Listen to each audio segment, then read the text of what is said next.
주영진의 뉴스 브리핑 정치 여담 야담 본격적으로 시작을 해보도록 하겠습니다. 어제 이 시간에 여러분께 자세한 상황을 전해드렸었죠. 민주당 이재명 후보의 변호사비 대납 의혹을 시민단체에 처음 제보한 이모 씨가 숨진 채 발견됐다. 경찰이 1차 부검 결과를 오늘 기자들에게 설명을 했습니다.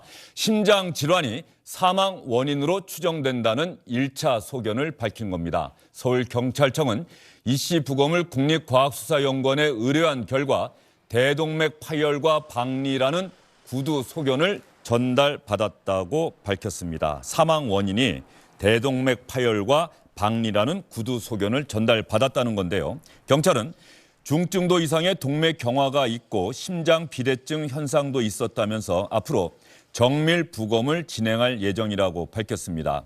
경찰은 또 부검 과정에서 특별한 외상도 발견되지는 않았다고 덧붙였는데요. 모텔 내부 CCTV를 확인한 결과 지난 8일 이 씨가 마지막으로 객실에 들어갔고 11일 밤 숨진 채 발견되기 전까지 다른 출입자는 전혀 없는 것으로 확인됐다. 그리고 이 씨의 사망 시점은 발견된 11일보다는 지난 8일 마지막으로 CCTV에 이 씨의 모습이 촬영된 지난 8일쯤이 더 가능성이 크다고 경찰은 덧붙였습니다.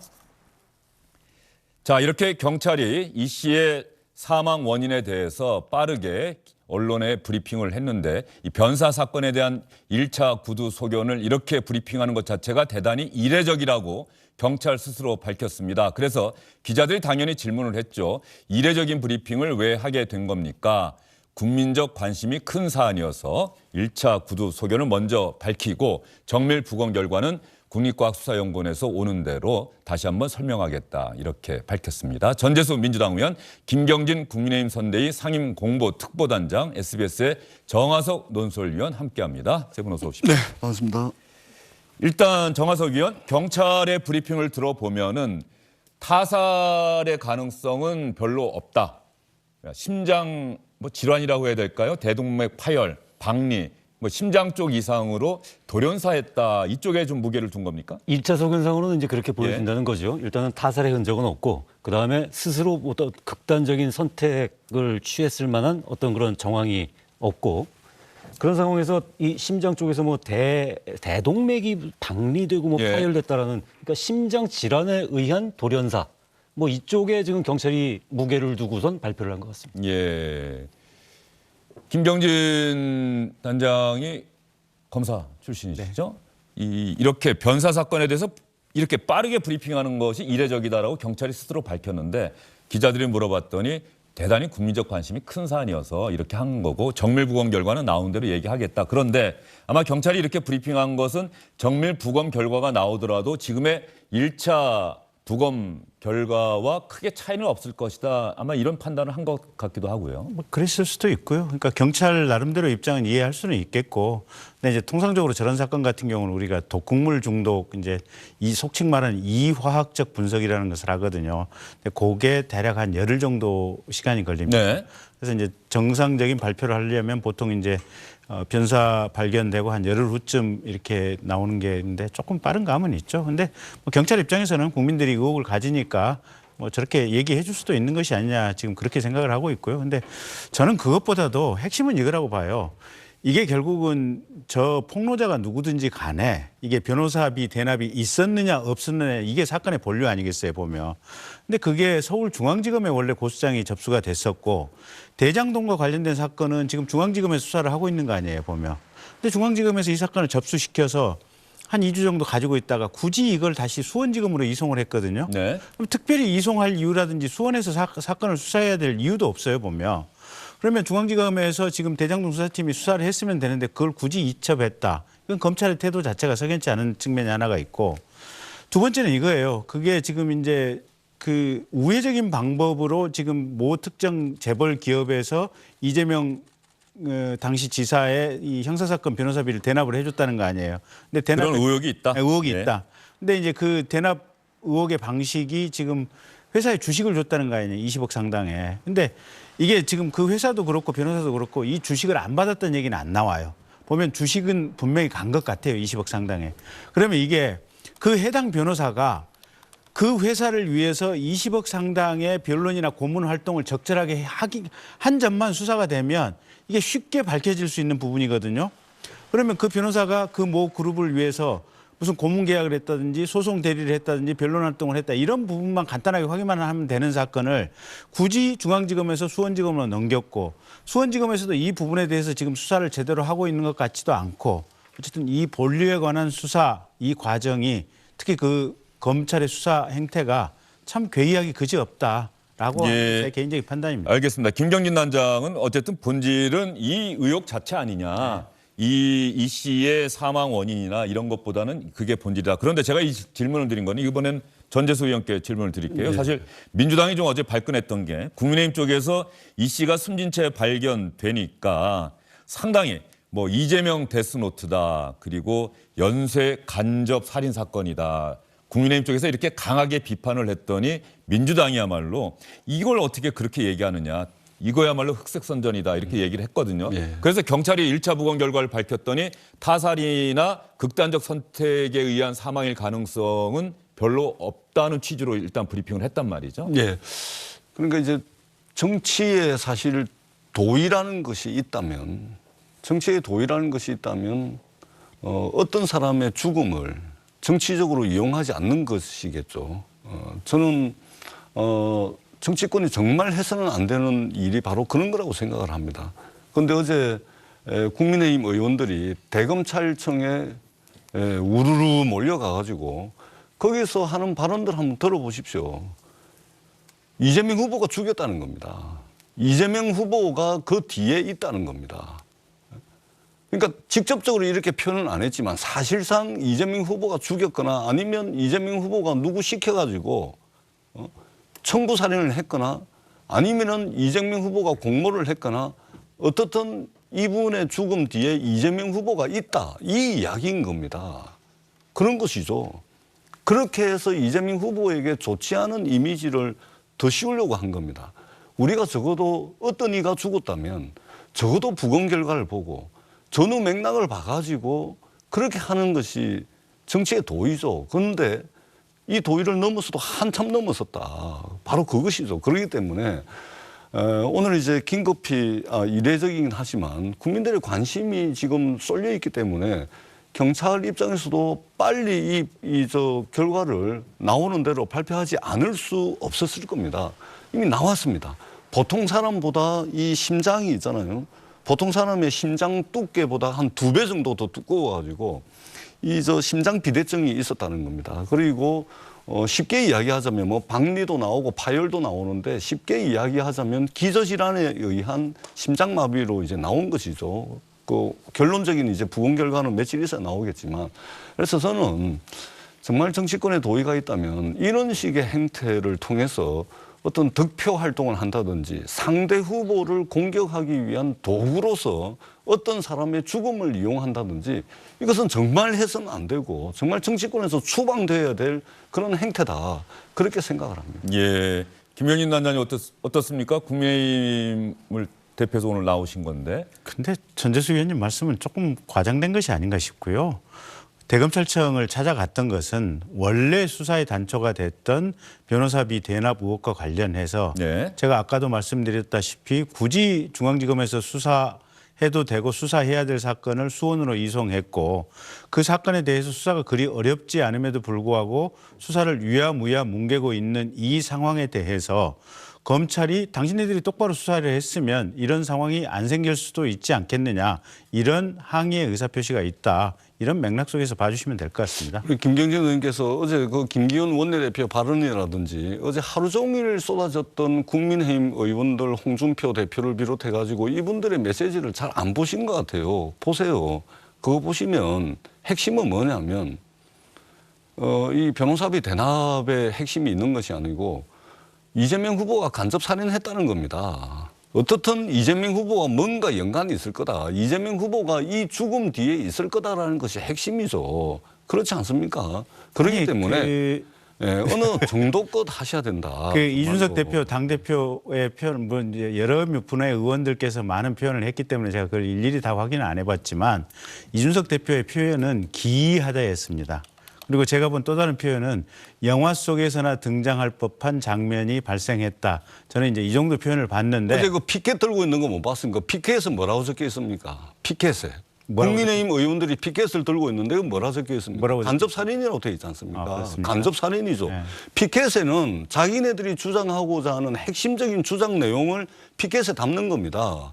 피켓에 간접살인이라고 되어 있는 것이죠. 과연 어느 한 사람의 죽음을 이런 식으로 어떤 특정한 정치 세력에 의해 가지고 한 사람의 죽음이 정쟁의 도구, 이 정치적 공격의 도구가 돼야 되겠습니까? 적어도 우리 정치권이 어떤 의혹을 제기하고 할 때는 최소한 부검 결과라도 보고 그다음에 전후 맥락도 보고 그다음에 CCTV도 공개가 됐지 않습니까? CCTV에 3일 동안 그 방에 들어간 사람, 출입한 사람, 그다음에 방문자 기록 하나도 없다는 거 아닙니까? 그런데 어떻게 피켓에 간접살인입니까? 그리고 더 나가서 대통령 후보직 사퇴를 요구를 했습니다. 그렇지 않습니까? 핵심은 이 죽음 뒤에 이재명 후보와 연관이 있으니 그리고 그것에 대한 책임을 지고서 대통령직 후보를 사퇴하라는 이야기입니다. 이거 어떻게 해석해야 되는 거죠? 해도 너무한 거 아니냐 이런 네, 것이죠. 자, 그 간접살인이라고 한 표현은 저 전재수 의원님 말씀을 듣고 보니까 제가 생각해도 지나쳤다라고 할 대목은 분명히 있는 것 같아요. 근데 분명한 것은 어쨌든 이재명 네. 후보와 관련된 주변에 최소한 지금 두 분이 지난번에 돌아가셨고 요번에 한 분은 뭐 경찰에서 타살 혐의는 이른 없는 것 같다고 하니까 지금 그 상황으로 읽히는 대목이긴 하지만 어쨌든 한 분이 더 추가로 돌아가셨어요. 그다음에 이재명 후보 본인 입으로도 얘기했지만 구속된 유동규 씨 같은 경우도 사실은 극단적인 선택을 하려다가 살아났다고 지난번에 경기도 국감에서 얘기를 했지 않습니까 보면. 그러면 최소한 두 분은 본인 스스로 극단적인 선택을 했고 한 분은 극단적인 선택을 했다가 살아나셨고 한 분은 어쨌든 뭐 타살 혐의가 없어 보이기는 하지만 또 돌아가신 거 아니에요 보면. 그러면 특정 대선 후보 주변에 돌아가신 분들이 대단히 많다라고 하는 것은 객관적인 사실인 것 같아요. 물론 지금 이 돌아가신 오늘 지금 이 주제가 논제가 되고 있는 이 이모 씨와 관련해서 간접살인이라는 표현을 썼다고 한다면 전재수 의원님 말씀대로 그건 조금 과한 표현일 수는 있겠어요. 그런데 어쨌든 그런 상황 속에 있다라는 점은 사실은 이재명 후보께서도 조금 성찰해야 될 대목이 있지 않나 싶어요. 예, 민주당 선대위 또 반응을 보면 조금 전에 나온 논평 보니까 윤석열 후보도 이런 국민의힘 의원들의 발언을 바로잡기는커녕 방관하고 조장했다. 윤석열 후보에게도 사과를 요구하는 그런 논평을 내놓았는데 또 정의당도 말이죠. 어제 이 제보자 사망 소식과 관련해서 오싹하고 섬뜩하다라고 이야기를 했는데 정의당에 대한 비판의 이야기는 또 민주당에서 하지 않고 있더라고요. 지지율이 낮게 나오니까 거기까지 민주당이 논평을 하면 일단 우리는 세게 때리고 민주당이 또 거기까지 사실 그럴 겨를이 없습니다. 예. 네. 그럴 이제 마음의 여력이 없고요. 예. 그러니까 이제 어디든 간에 이제 이재명 후보에게 이런저런 뭐 도덕적 논란이 있었지 않습니까? 그것을 더 키우고 그것을 또 이제 이미지를 확 그냥 이제 굳혀 나가려고 하는 그래서 뭔가 안 좋은 이미지 이 주변에서 몇 분이 이제 돌아가신 것은 정말 안타까운 일입니다. 정말 안타까운 일인데 마치 그것이 그렇다 그래서 이재명 후보와 마치 연관이 있는 것처럼 이런 뉘앙스로 지금 공격을 하고 있는 것이 저는 문제라고 보여지고 어떻든 안타까운 일이 벌어졌는데 저희가 정의당 논평에까지 저희가 뭐 할 여력이 없고요. 예. 예, 알겠습니다. 근데 이제 굳이 저도 한 말씀 더 드리고 예, 싶은 게 짧게 해주시죠. 김문기 씨 같은 경우는 사실은 대장동 초과이익 환수와 관련해서 그때 당시에 실무팀의 핵심 팀장이었습니다. 그거는 이재명 후보가 배임죄 공범으로 되느냐 안 되느냐 가장 핵심적인 길목에 있는 분의 증언을 할 수 있는 분이었다 이렇게 볼 수 있어서 그게 이재명 후보하고 무슨 법적인 관련이 없다 이렇게 얘기할 수 있는 상황은 아닌 것 같습니다. 알겠습니다. 핵심적인 조사 대상자의 사망, 그 이후에 대장동 의혹 사건에 대한 검찰의 수사는 좀처럼 속도를 내지 못하고 있다. 그거는 객관적인 사실인 것 같고요. 이 부분에 대해서는 아마 민주당도 좀 답답하다는 생각을 갖고 있을 것 같아요. 예. 그러니까 사실은 참 안타까운 게 그 대장동 관련해서 두 분이 이제 극단적인 선택을 하셨는데 정말 안타까운 일입니다. 두 번 다시 일어나서는 안 될 일이고 다만 이제 정말 검찰 수사와 관련해서는 정말 이게 화가 나는 것이 지금 결국은 사람들이 비리를 왜 저지르겠습니까? 비리를 저질러서 걸리면 깜빵을 가야 되는데 그 깜빵을 가야 되는 그 리스크를 안고서 왜 비리를 저지르죠? 결국은 돈 때문입니다. 돈. 그렇기 때문에 모든 사건의 핵심은 돈의 흐름을 따라가야 되고 돈 받은 사람, 금전적으로 경제적으로 이득을 본 사람이 범인이죠. 근데 돈하고 아무 상관없이 금전적 경제적으로 이득을 보지 않은 사람이 범인일 가능성이 없는 것이죠. 그렇다면 곽상도 의원 아들 50억부터 시작해가지고 며칠 전에는 조훈현 전 국민의힘 의원도 이 화천대유에 고문으로 해가지고 월급을 받았더라고요.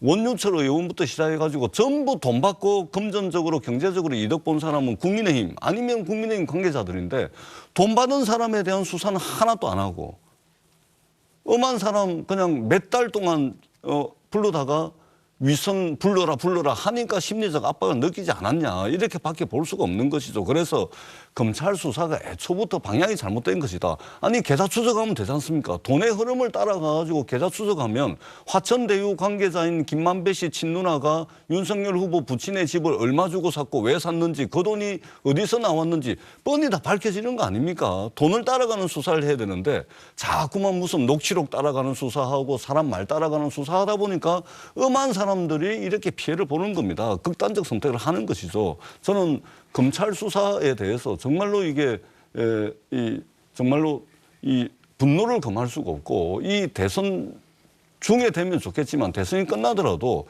이 특검을 통해 가지고 이 검찰 수사가 제대로 됐는지 안 됐는지에 대한 이 부분도 정확하게 좀 살펴봐야 된다. 네, 다음 소식으로 넘어가려고 했는데 전재수 의원이 그렇게 말씀하셨으니까 전재수 의원은 대장동 개발 사업 특혜 의혹 관련해서 돈 받은 사람들에 대한 수사 이게 핵심이다. 그럼 왜 그걸 검찰이 안 하느냐 그럼. 이렇게 얘기하셨는데 아마 국민의힘이나 또 법조계에서는 또 다른 얘기도 할 것 같아요. 그래서 돈이 누군가한테 간 거는데 이런 엄청난 이익을 남기도록 한 그런 구조, 모델을 과연 누가 만들었느냐 이게 핵심이다라고 또 국민의힘은 생각하고 있는 건 아닙니까? 그렇죠. 아니 당연히 전재수 의원님 말씀 맞으세요. 돈 받은 사람 수사해서 철저하게 이게 처벌할 사람 처벌하고 감옥 갈 사람 가야 돼요. 그건 신속하게 해야 될 부분이고. 근데 그런 검찰의 인사권을 지금 누가 행사했습니까? 본인 스스로 민주당 당적이 우선이라고 하는 박범계 장관이 그 해당 검사들에 대한 인사권을 행사하지 않았나요? 지금 현재 민주당 정부가 검찰 인사를 장악하지 않고 있나요?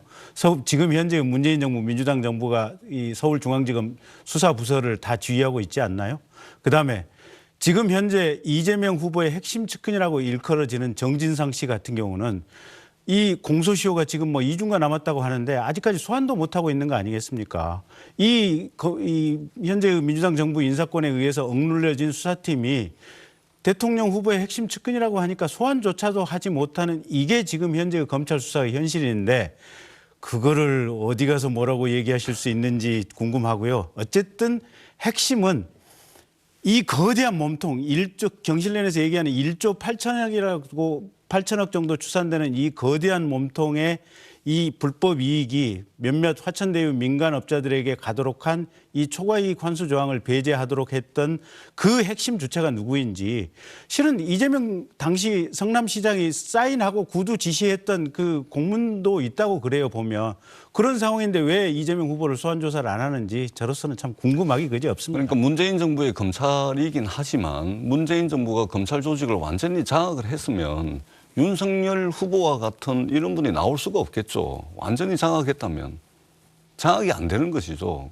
그렇기 때문에 윤석열 후보가 오늘날 국민의힘의 대선 후보가 되어 있는 겁니다. 그런 식으로 문재인 정부 검찰이라 그래서 A부터 Z까지 100% 인사권으로 장악할 수 있는 조직이 아닙니다. 두 번째, 윤석열 후보가 특수부 검사로서 27년 동안 검찰에 재직을 하면서 지금 한동훈 검사장 지금 한직으로 밀려나 있긴 하지만 27년 동안 이런저런 선후배 관계들이 없겠습니까? 검찰 조직 내에는 문재인 정부의 검찰 조직이라 하더라도 윤석열 후보와 특수관계에 있는 선후배 동료 검사들이 여전히 많이 있습니다.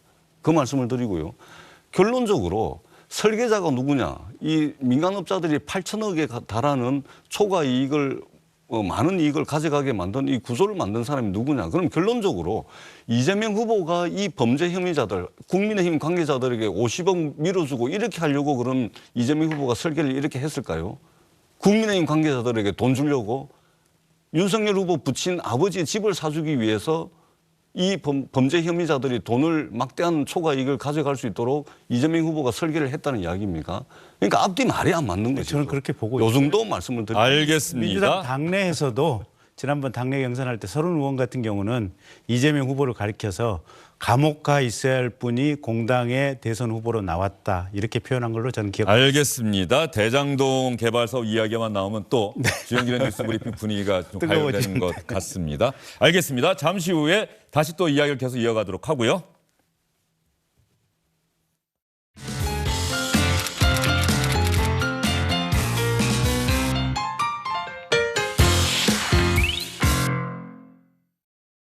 자, 여러분의 질문을 받습니다. 주영진의 뉴스브리핑 텔레비전으로 보고 계시는 분들 또 유튜브로 보고 계시는 분들 유튜브 보시는 분들은 댓글을 달 수 있지 않습니까? 이 댓글을 통해서 여러분이 지금까지 나눴던 이야기 또 지금부터 나눌 이야기에 대해서 궁금한 내용들을 질문으로 달아주시면 저희가 그중에 일부를 취합해서 오늘 출연하신 분들께 여러분들을 대신해서 질문을 던지고 답을 듣도록 하겠습니다. 주영진의 소통 창구 주소창 많은 참여 부탁드리도록 하겠습니다. 안녕하십니까, 주영진입니다. 더 많은 뉴스와 라이브 이벤트를 보고 싶으시다면 화면 오른쪽을 눌러서 구독해 주시기 바랍니다. 저희 SBS 앱을 다운로드 받으시면 뉴스 속보 알림도 받아보실 수 있습니다. 텔레비전으로도 SBS 뉴스, 유튜브로도 SBS 뉴스 잊지 마시기 바랍니다.